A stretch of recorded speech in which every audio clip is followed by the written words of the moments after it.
Been over 40 years since the Leafs and Habs met in the playoffs, which is wild when you consider their rich history together. I'm joined by hockey insider Eric Engels. Eric, everyone getting hyped up for game one on Thursday. And Carey Price is doing a conditioning stint with Laval just 4 days before he'll hit the ice in game one. How concerned are you about that? Give me the juice on this situation.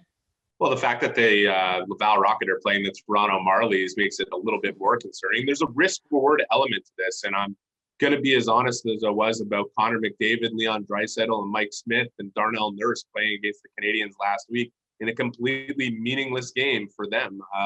I'm not a big fan of taking risks like this. If it ends up going that one of the guys gets injured, and Gallagher or Price, people are going to absolutely freak out here, and deservedly so.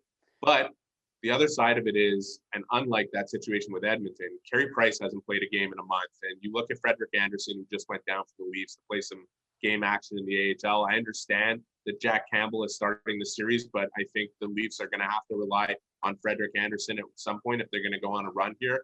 And the Canadiens, we know who they need to rely on. It's number 31 in red, and he needs to feel some game action because it's different than just practicing.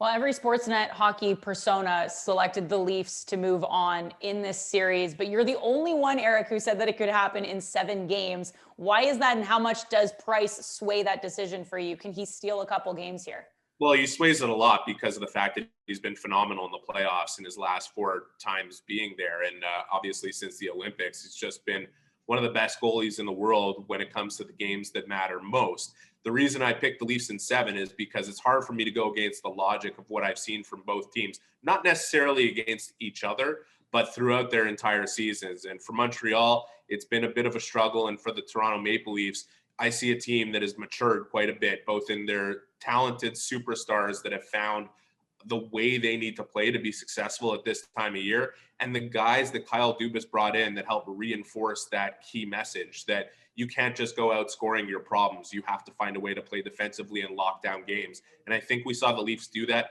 I think we saw them also face some adversity with a losing streak in the middle of the season, which I think was pivotal in them being able to deal with the pressure that's on them.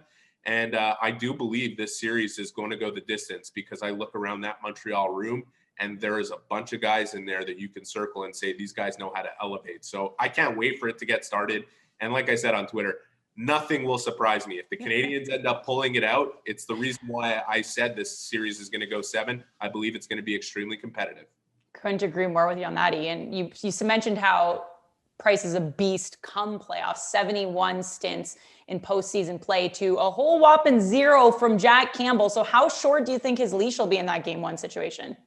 Well, it has to be reasonably short. And I think Jack Campbell had a phenomenal season. You can't take away anything from what he did and establishing a record for the consecutive wins, taking it from Carey Price, actually. And he was just great and a total anchor for the team. And you look at his persona off the ice and how much of a great teammate he is, you know that the Leafs are going to rally around him, make sure that his life is as easy as it can be in a situation that is as difficult as it can be. So I'm expecting big things from Campbell. I'm expecting, obviously, that Frederik Andersen being behind him means that he's got to be on top of his game. And we are talking about a goalie who in the past has been hard on himself. Even this year when he was going great and he had one rough game, he started to go hard on himself. And I think Kelly Rudy pointed that out quite a bit on the Hockey Night in Canada broadcast. He was absolutely right. And he knows, speaking from experience, there's not a lot of value in putting yourself down when you're under that spotlight and under that pressure. So it's going to be fascinating to watch that goaltending matchup. And I think from the Canadiens' end,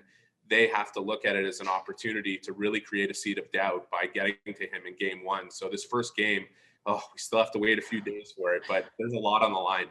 Absolutely. And if this weekend's hockey was any indication of the caliber of playoff play we're going to see going ahead, we're in for a real treat, Eric. Thanks a lot.